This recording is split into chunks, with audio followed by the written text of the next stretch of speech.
Welcome to the Root of It All podcast with Tree, your human behavior expert. Did you ever wonder why you have the behaviors that you have or how to change them? Did you ever wonder about different people in different industries and what made them good at what they do? Well, this is the podcast for you. You're learning all about human behavior from the experts. So cozy up, go for a walk, or go for that drive that you've always wanted to, and get ready to learn. Learn about you, learn about others, because us as humans, we are the funniest creatures on this planet. So let's learn together. Hey everybody, and welcome to another episode of the Root of It All podcast with Tree. Today I have a very amazing and human being that I feel has a lot of gratitude for the human race, and you are just sit down, relax, or walk, or whatever you need to do, but this is going to be the conversation that you want to listen to. I have Sam, and he is a trauma coach for infidelity and addiction in adults. And we're going to really just jump right into it and people will get to know you and what you do and all of those things. So welcome, Sam. Thank you so much for taking the time to talk to us today. Well, it's a joy to be here. Thank you for having me. And I appreciate the word amazing. I don't know that I qualify for amazing, but I appreciate the compliment. So thank you. Well, and my take on things, and anyone that has ever met me in person, is I believe that all of us as humans, we're just ordinary humans. We're messy.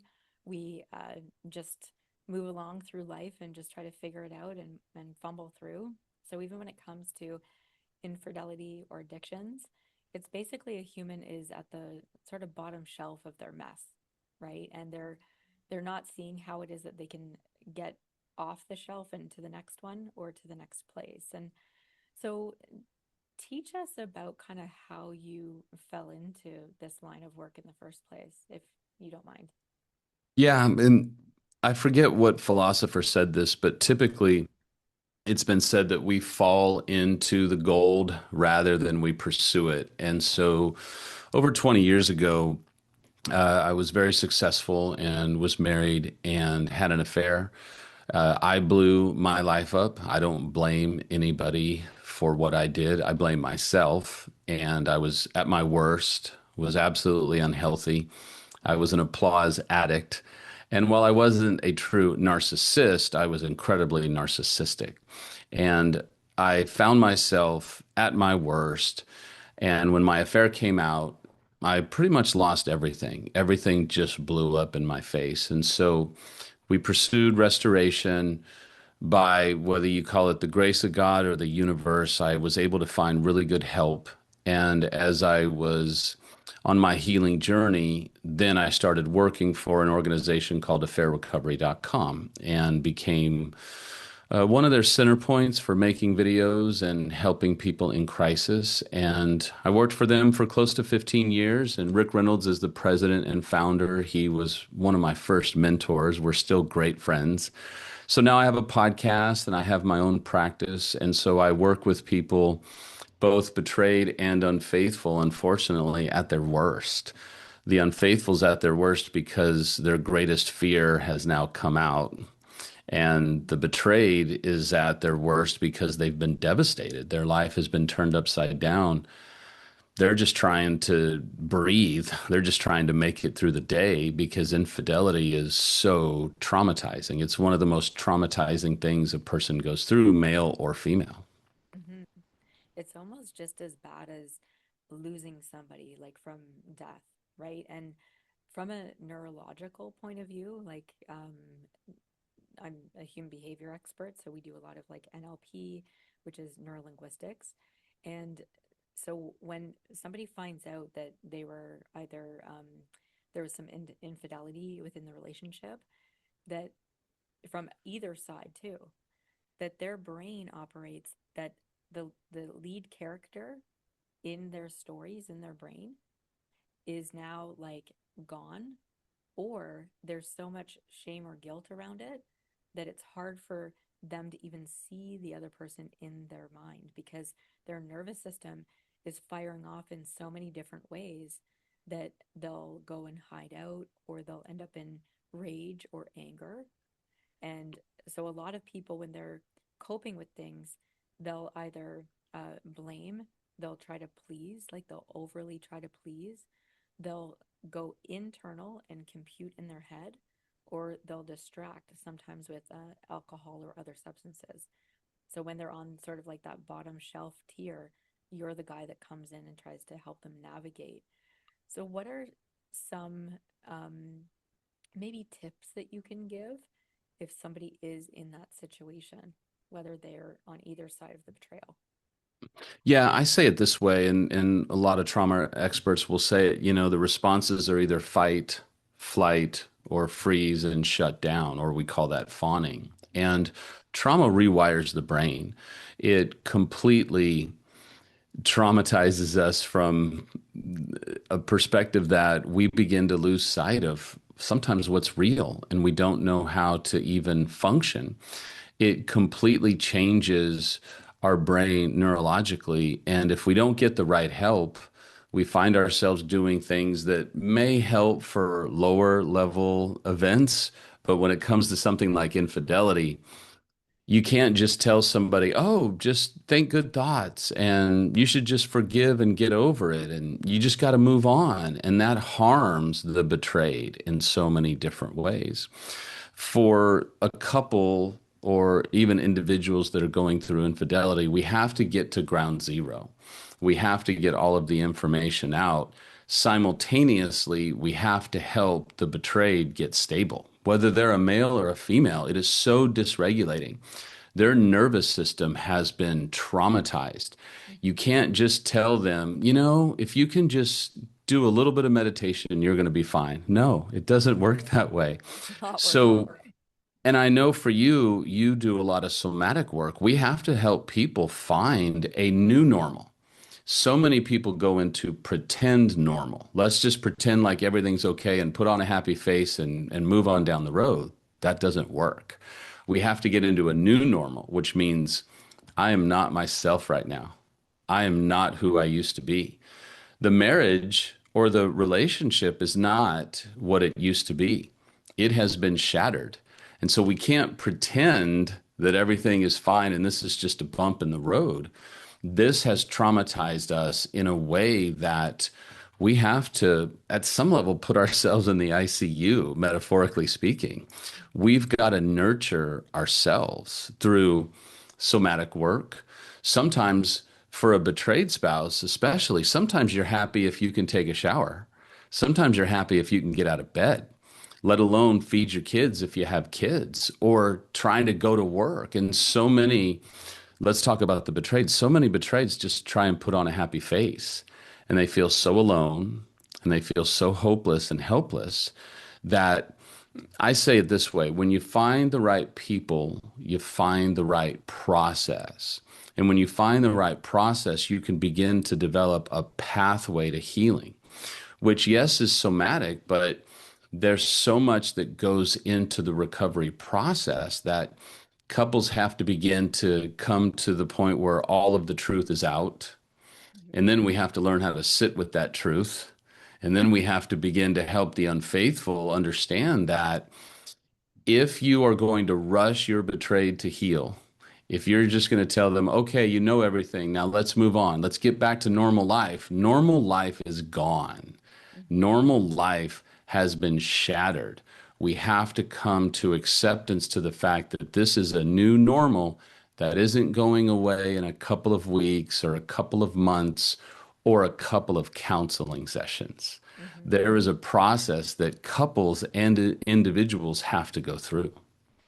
Yeah, and that's you worded that just beautifully. And the when it comes to us as humans, it's like we kind of uh every single thing that we've experienced is somewhat imprinted in our memory Right. or in our nervous system. So all of a sudden, if somebody is betrayed upon or there was some sort of infidelity, that all of the past experiences, the person begins to start to second guess what it is that they experienced. And they start to, if they're analyzing things, they're going back and like, well, that didn't mean this, that didn't, and they're start like pinpointing, and they can literally stay, some people that I've worked with before can literally stay there for years Yeah. all of a sudden just say, I'm never going to be with anybody ever again. Where the better thing to do is to actually choose the experiences that you need to have going forward. Like if you want to salvage the relationship, it's about choosing, okay, let's have this experience together. And whether it's going to be amazing or not, it might be hard. People might fumble through it, but it's important to have it because you're taking yourself and the person that you're deciding to still be with to the next step. Because you can't get from A to Z. There has to be all the rest of the alphabet in between. So even if a person decides to leave, it's still the same thing. If they're not choosing to have specific experiences to get them through whatever the emotion, through whatever the internal dialogue, and having a new experience to have new imprints in their mind, body, nervous system, even spiritually, then it's going to really take time away from them as a human being because we are literally only here from cradle to grave. Yeah. So it's important, and I love what you do. And so what do you find is the hardest things for people to kind of like get through to the next point? What would you say those would be for Yeah. us as humans? Well, it's interesting. So many people will say, if infidelity happens to me, here's what I'm going to do. And everybody has an opinion about what they'll do until infidelity actually happens. And you have decades together, you have children together, you have assets, you have this life. And then you have these hopes and dreams that you have had for the future. And whether it be kids, grandkids, retirement, riding off into the sunset of the latter years of our life. And all of that is shattered. And there's three recoveries when you're dealing with a couple who's trying to heal. There's the unfaithful's recovery, there's the betrayed's recovery, and then there's the potential recovery of the marriage or the relationship. And if those aren't dealt with strategically, I say it this way, you can't take a butter knife and kind of just slap around with it. It really takes a scalpel, and it takes precise help to be able to work through the process. The grief is overwhelming. Grief is a part of life, as you alluded to. But the grief that comes with infidelity, it's really fascinating. I've talked to people who have lost children, and as a dad of three kids, and understanding, I can't fathom the pain that a mother or father would go through with the loss of a child. But I've had people say to me who have lost children, the infidelity was worse. So we're dealing with the level of grief that requires an enormous amount of self kindness, an enormous amount of self compassion. And as humans, we're not very compassionate on ourselves. We're not very self nurturing. We need people like yourself and your organization and the work that I and so many other people do to teach them that we have to learn how to self nurture. I didn't grow up in a very nurturing home. I had to be taught through my work how to nurture and care for myself. And this might seem a little bit controversial, but the unfaithful spouse, no matter how despicable their behavior was, they have to learn how to nurture themselves because there is this faction of people who have been betrayed who think, the unfaithful should hate themselves. They should hate what they've done. They should hate themselves. It is the most ludicrous, atrocious behavior. And I have to say to them, they should hate what they've done. But if you want them to hate themselves, somewhere in the next 12 to 24 months, they're going to relapse. Because one of the reasons that they acted out in the first place is they didn't know how to self soothe. They were trying to meet legitimate needs in an illegitimate, wounding, atrocious way. And so if you want to keep having them hate themselves, get ready because in many ways, addiction, and not all people who have affairs are addicts, but principally addicts become addicts because something in their life became intolerable and they needed a way to tolerate it.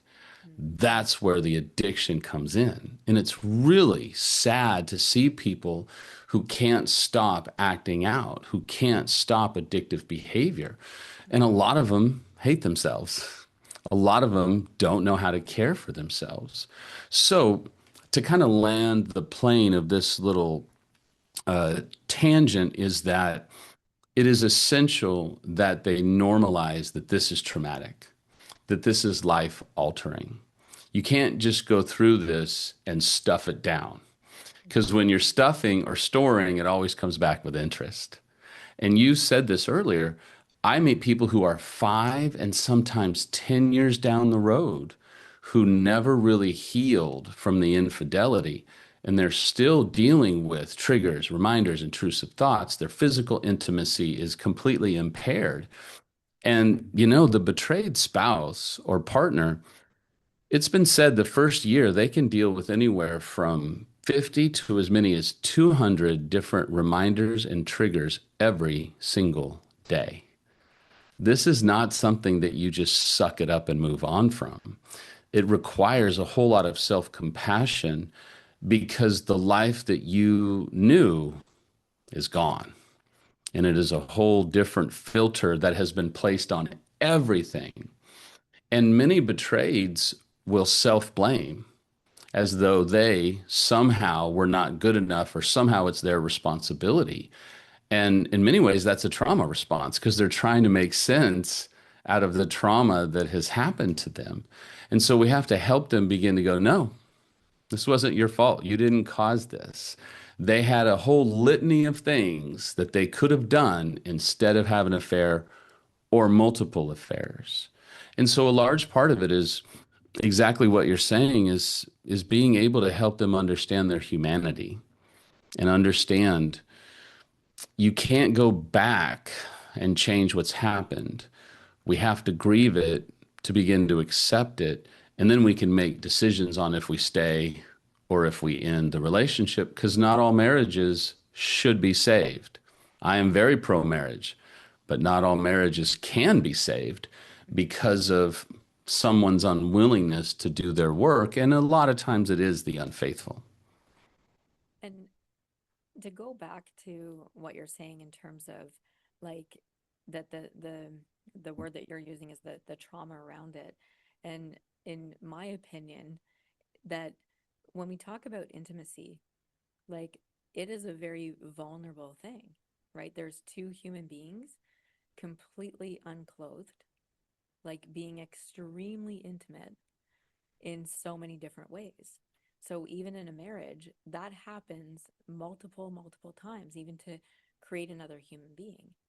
So there's a lot of intimacy and vulnerability with the human body that so when somebody is that comfortable with somebody else, then when they find out that that human being that they were that vulnerable and that comfortable with finds out that that person was the same with somebody else, it's very much like a violation, I would imagine. And I don't think people can cognitively even comprehend that because they're so caught up in the dialogue or the thoughts of all of those things. Where us as humans now, when we look at the like in 2026 or even the 2000s, when you look at technology and people veering to technology. So I'm going to kind of like go off on a little bit of a tangent in another side of things that I listen to a lot of what Scott Galloway, he is very like promoting men and men actually getting to going out and dating and all of those things as opposed to staying online. And so I work with a lot of um, couples that they have lack of intimacy, and both Right. of them are kind of on the same page that they want to try to be more intimate with each other. A lot of couples nowadays that they're actually laying in bed and they're just on their phones. So they're not actually allowing that vulnerability to happen in the first place.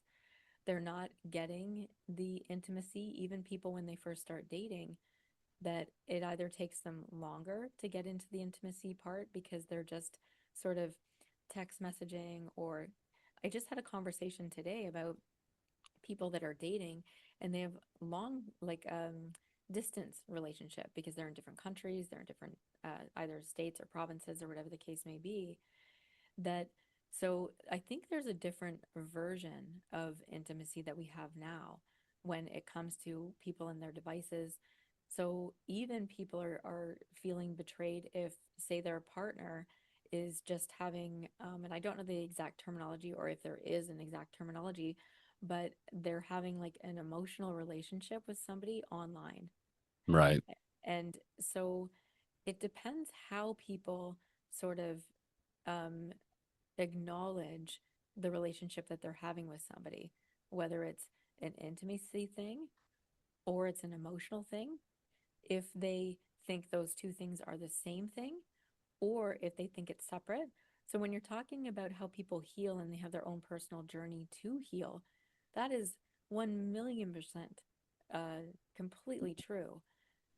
Because some people connect more emotionally and some people connect more physically, and it's different for everybody. So when we Right. talk about couples, if there's like a mismatch that one person is emotionally connected and the other person is physically connected, they're not really matching 100%.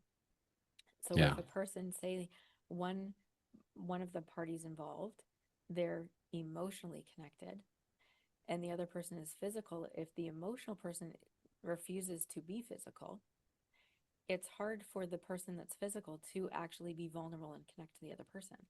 Right.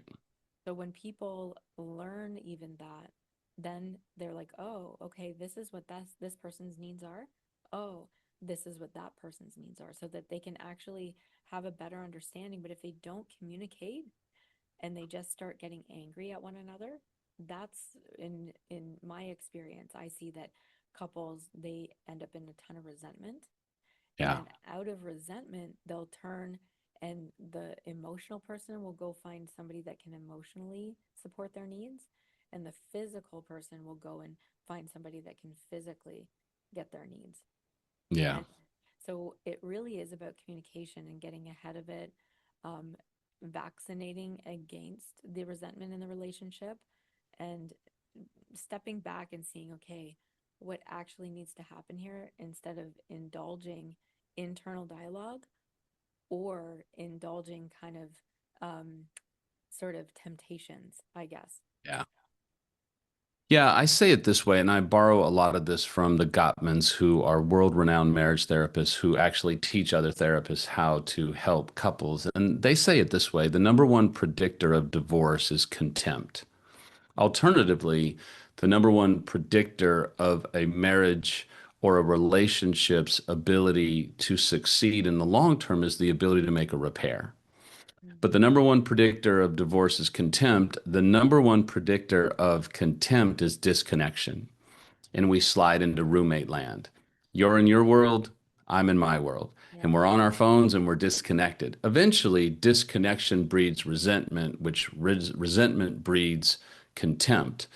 And couples will fall into what we call negative sentiment override, where the overall sentiment of their marriage or relationship is negative. Any little conversation, whether it be about the kids or finances or car payments, turns negative because they are in negative sentiment override because they're disconnected.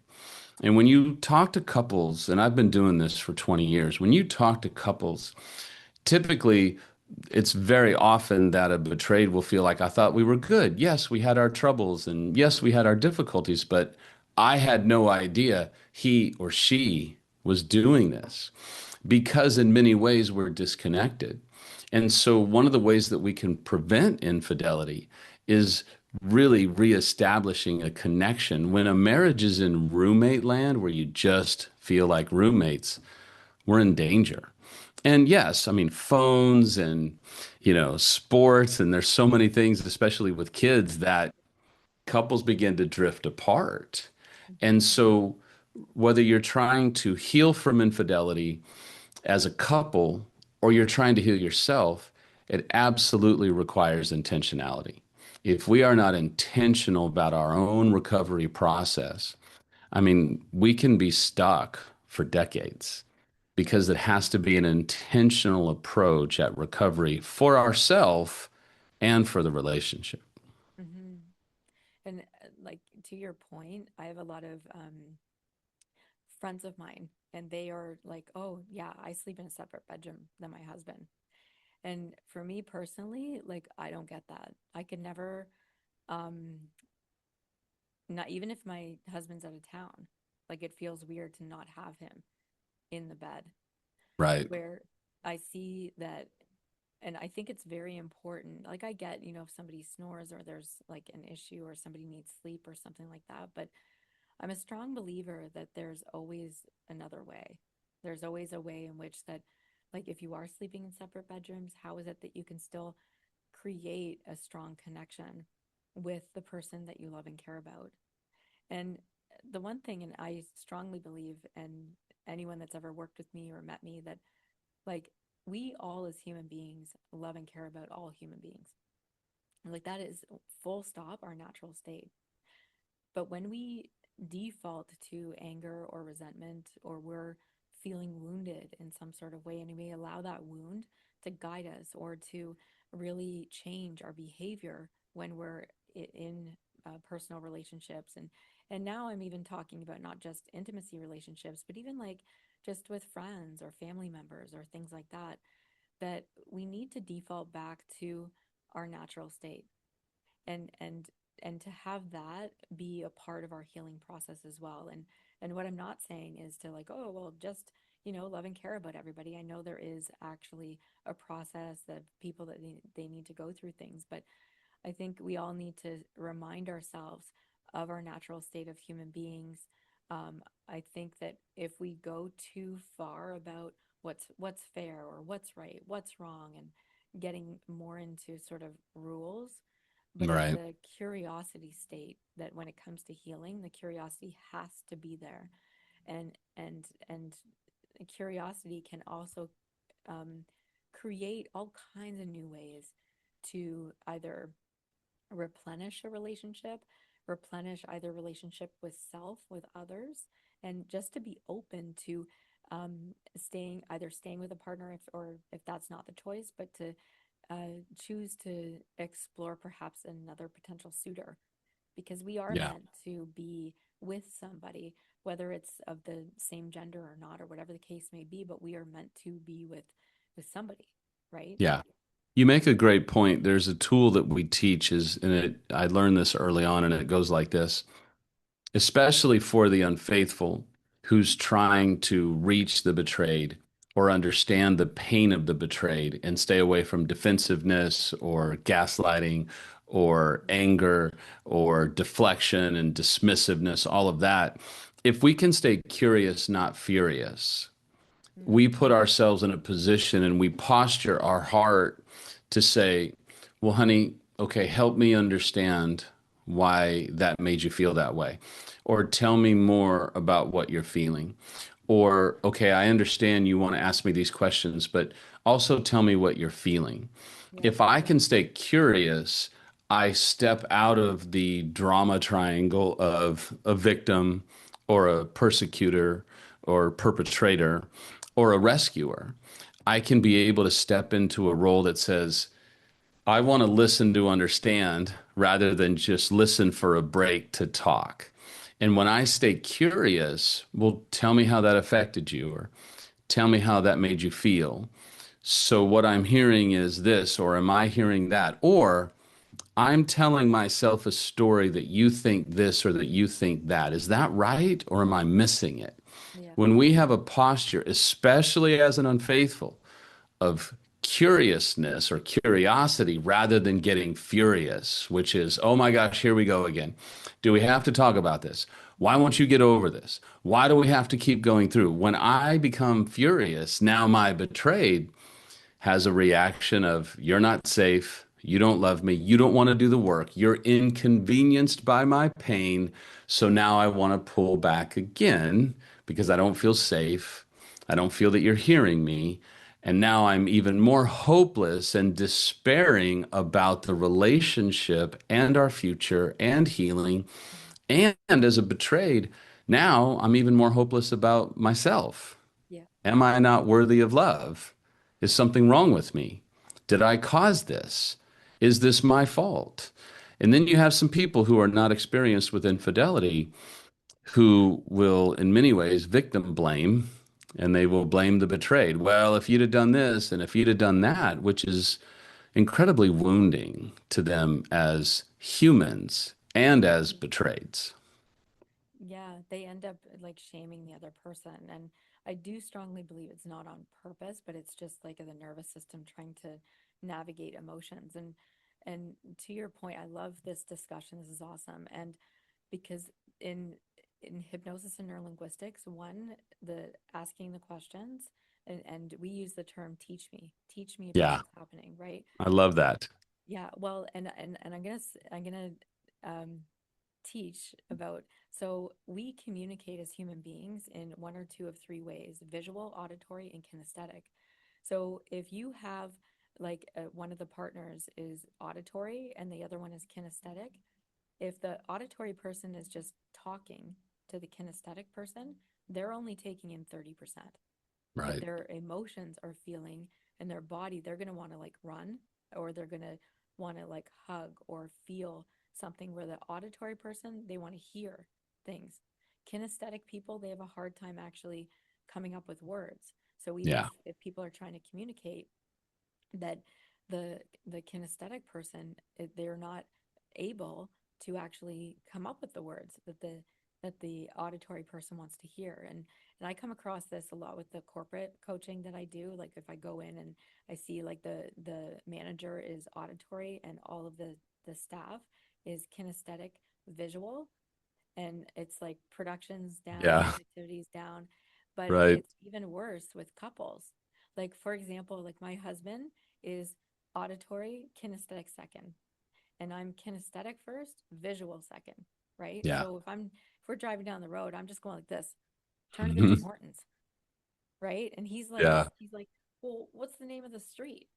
And I'm like, I don't know the name of the street. I just know you got to turn to Tim Hortons, right? Like, and so it can create like a lot of like Yeah. dysfunction or anger, so just even knowing or learning ways in which that you can communicate with Right. your spouse. And a beautiful, I've been actually getting a lot of younger generation people that are wanting to get married, and they're engaged, and they are learning that they need some help communicating. And so I think that's great, that it's like, wow, you're wanting to learn how it is that each of you operate as human beings when it comes to like what we call meta models, or Yeah. different things like that. And not that I think that, oh, you must need to know the meta models of your partner before you get married. Like we're not robotic, but I do think it's good that, hey, this is going to be a problem if we get together and we're trying to raise kids together Yeah. and we don't know how to Absolutely. actually communicate, right? Yeah. That And so it's definitely something that is important for sure. I do a lot of work with couples on what we call attachment styles, and there's four. There's secure, Yeah. and then there is dismissive avoidant, there's fearful avoidant, and there's anxious preoccupied. And so when we understand, for example, many unfaithful men will typically, not as a whole, but a lot of them become dismissive avoidant Mm-hmm. because when they were young by their parents or caregivers, their emotions were dismissed, minimized, weaponized, or shamed. Yeah. And so they have a very performance driven attachment style. So as soon as they feel like their partner dismisses them or that they're failing, then they will begin to shut down. And then the Or betrayed worse. will Yeah. the betrayed will say, "See, all I do is fail. You don't care. It's never good enough. It's never right. It's always a failure. It's always a mess."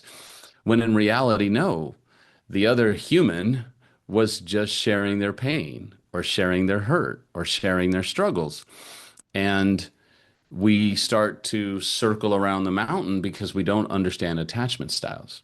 So when you can understand why are we the way we are? Why is our attachment like this? Then we begin to understand, oh, my spouse or partner, they're not shaming me. They're just hurt or they're angry.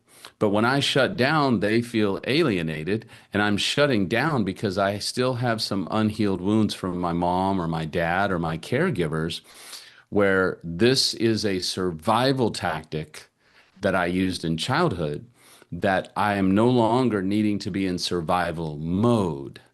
This is my partner or spouse, and I have to learn how to connect with them, because if I don't connect with them, we are heading towards disconnection, which is resentment, which eventually turns into contempt. And I think it's important after people learn these things about themselves.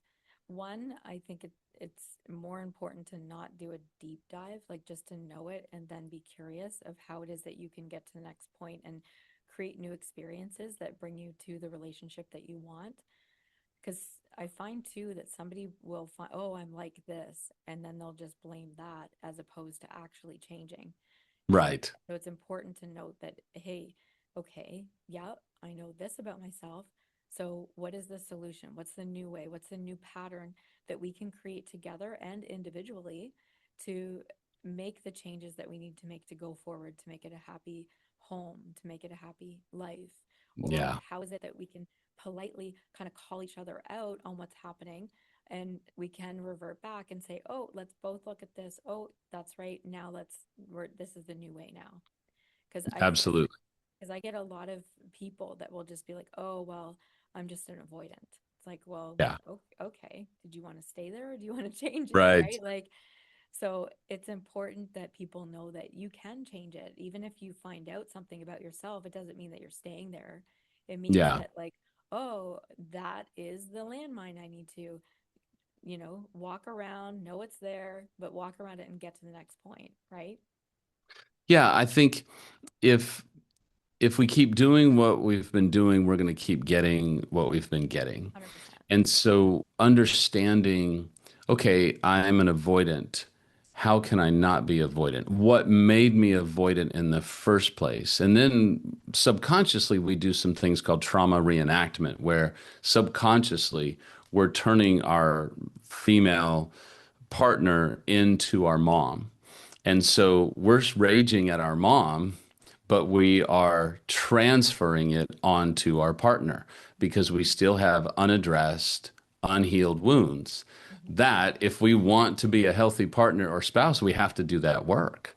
And if we're not willing to do work, how can we expect to change, heal, or transform? Richard Rohr, who is a wonderful writer, said it this way: pain that is not transformed is transmitted. Mm-hmm. So as we transform our pain, we stop transmitting it or transferring it onto our partner, Mm-hmm. which the onus is on us to do the work. It's not the onus on our partner to do the work that we need to do for ourselves. So I agree with you 100%. Yeah.